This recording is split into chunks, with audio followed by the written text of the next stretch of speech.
Hey everybody, it's Christina Holloway here. Welcome back to my channel. I'm back. Yes, I took some time off this year to work on my content and create a more focused approach to my videos. I hope you like what I've been developing. On that note, you may have heard me talk about creating a communication toolkit as a way of dealing with stressful situations at work. I've taken the time to finally pull a toolkit together and I have linked it down below. Make sure to check it out. So today we're going to talk about how to deal with the stress of being a manager or just being in charge of something. It could be people, a project, a major deliverable, or even just something as simple as a report for your boss. If you find that being tasked with big responsibilities and especially multitasking has your stress levels elevated, then this video is for you. We're going to talk about 5 tips to help you get grounded so you can move forward. Real quick, if you enjoy this content and want to learn more about how to succeed in your career, make sure to follow my channel and hit the notification bell so you never miss a video from me. Don't forget to download your free communication toolkit, which teaches you the 5 elements to communicate with impact. All right, so let's get started. Number 1, communicate effectively. Of course, as a struggling manager, it's essential to communicate effectively with your team members. Be clear about your expectations, listen actively to their feedback, and provide constructive feedback when necessary. Simple, right? Well, let's dig in a little deeper. So what does it mean to communicate more effectively? That's the trick. Essentially, we all believe we're communicating well enough to get work done, and that's probably true. But if you find that you're in overwhelm or you're having stress related to the work, then it's a good idea to rethink how your communication style might be working against you. Here are some areas to consider. Are you being direct? I'd like the report by Thursday so I can present the findings on Friday. Or are you being passive? If possible and you have time, do you think you could get the report to me by Thursday? I'd really appreciate it if you could try to do that. Are you asking open-ended questions? Small changes like asking, "What do you mean by that?" or "Could you explain further?" will allow you to get the other person's perspective and allows for open dialogue. It also gives you the opportunity to let someone else be the problem solver. Creating an environment of collaboration will help relieve that feeling that you're the only one doing the heavy lifting. Number 2, lead by example. The best way to inspire your team is to lead by example. Demonstrate the values and behaviors you want your team to embody and show them what it means to work hard and persevere through challenges. Here are some simple examples. You may tell your team that you don't put much value in information that came from gossip or underhanded means. At the same time, you're up for a good gossip session on the side for a one-on-one conversation. Leading by example means you're setting rules for your team that would be easy for you to follow as well. People have this remarkable ability to see through crap. And if they sense that you've set up a culture for the team by hypocritical means, they will act accordingly. You will lose control very quickly. Now, to figure out what your values and behaviors are, it helps to write down for yourself what you value most at work. So words like integrity, transparency, and honest dialogue sound good to you. Write down what those words would look like in the best situations and the worst situations. Transparency is important. When the project's going well, we're transparent about who was involved in the success. When the project is falling off the rails, we're transparent about what's happening as early as possible so the leadership team is aware and can intervene. Setting expectations like this helps the other people around you understand how you'd like to operate and allows them to come to you with issues as well as suggested solutions. It also gives the message that we're all in this together, good or bad. I'm not leaving someone hanging to take the blame, because that's the number one reason people leave managers: lack of trust and lack of consistency with values. Number 3, develop your team. Invest time and resources in developing your team members' skills and abilities. Encourage them to take on new challenges and provide opportunities for growth and development. This will not only benefit your team, but also create a more positive work environment. Make no mistake, this is about delegation. It's the most important skill that managers consistently get wrong. Here's why. Many overwhelmed managers that I work with will tell me that they spend the majority of their time trying to get things off their plate and that they don't have time to teach their team members how to do the work. It's the I can do it better and quicker myself syndrome. They also might only delegate the easy stuff to others, leaving the big deliverables for themselves. Here's a way to fix that. If you're managing people, then you're managing deliverables. When you have a large list of things that need to get done, the first thing you need to do is evaluate the experience level of each member on your team. You'll have A players, the most experienced, B players, steady workers, and C players, inexperienced but eager to learn.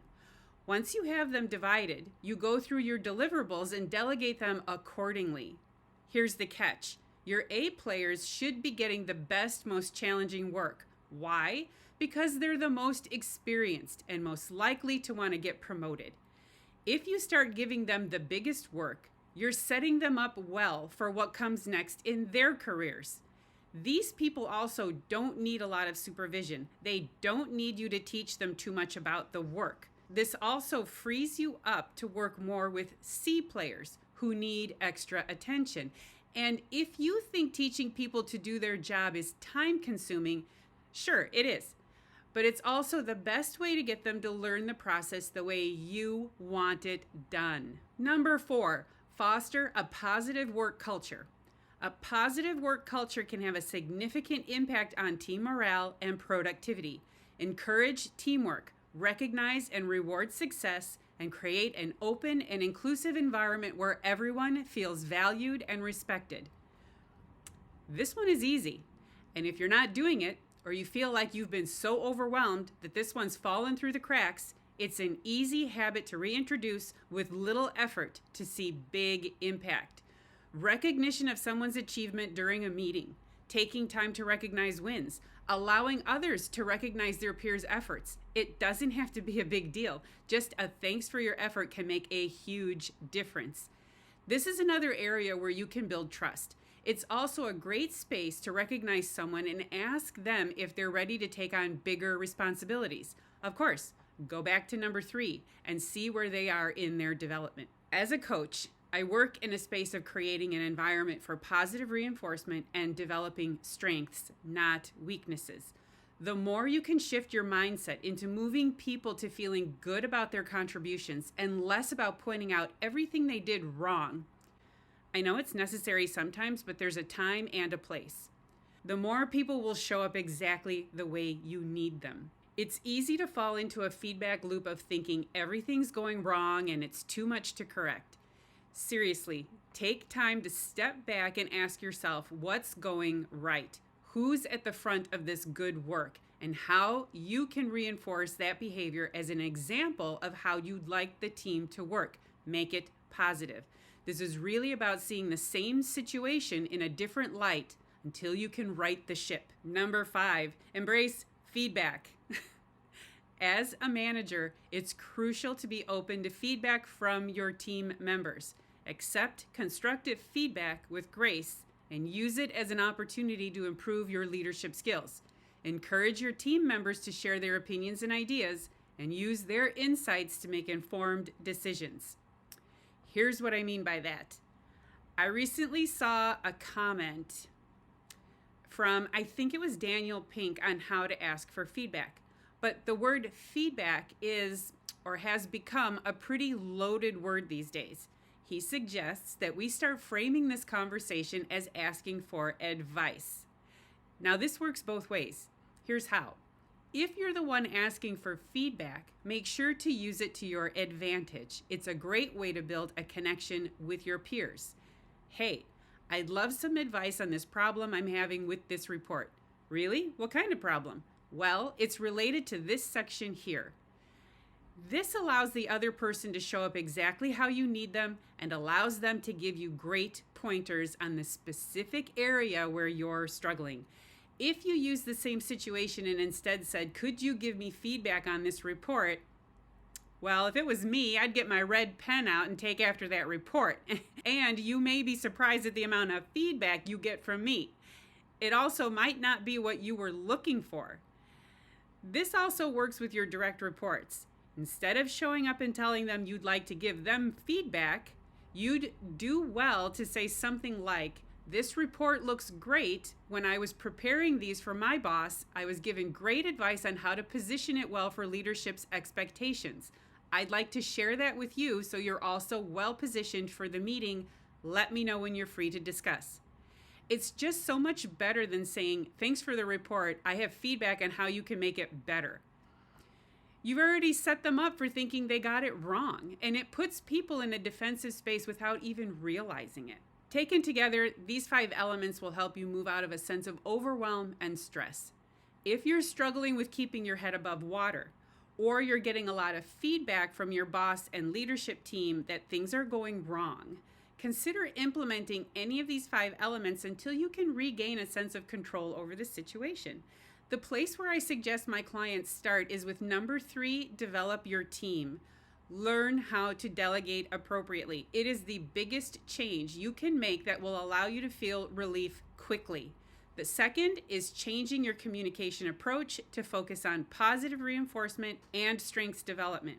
It's the fastest way to build up confidence in your team and build trust quickly. All right? So that's it for my video on the 5 leadership tips that will take you out of overwhelm and stress that will allow you to lead with confidence. Let me know in the comments down below if you used any of these techniques and how it worked for you. Feel free to share your experiences. I'd love to hear more about them.